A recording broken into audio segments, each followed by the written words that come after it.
Employer உங்களுக்கு salary தராம prolong பண்ணிக்கிட்டு இருக்காங்களா இல்ல நீங்க ரிசைன் பண்ணதுக்கு அப்புறமா உங்களோட full and final settlement கொடுக்காம இருக்காங்களா உங்களோட சர்டிபிகேட்ஸை வாங்கி வச்சு உங்களுக்கு அதையுமே ரிலீஸ் பண்ணாம இருக்காங்களா இதெல்லாம் பண்ணா நீங்க என்ன பண்ணணும் அப்படின்னு யோசிச்சுக்கிட்டு இருக்கீங்க அப்படின்னா நீங்க தாராளமா லேபர் கமிஷனருக்கு போய் அவங்க பேர்ல கம்ப்ளைண்ட் கொடுக்கலாம்னு தெரிஞ்சுக்கோங்க.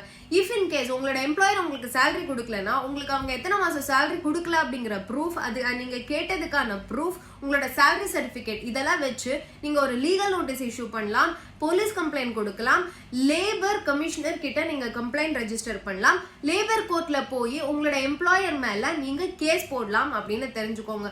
உங்களுடைய ஊதியம் உங்களுடைய ரைட்ஸ், உங்களுடைய legal rights, fundamental rights, and உங்களோட சர்டிபிகேட் உங்களோட லீகல் ரைட்ஸ், உங்களோட ஃபண்டமெண்டல் ரைட்ஸ். இதை யாரையுமே எடுத்து வச்சுக்கிட்டு வயலேட் பண்ண விடாதீங்க. சாயா தமிழச்சி.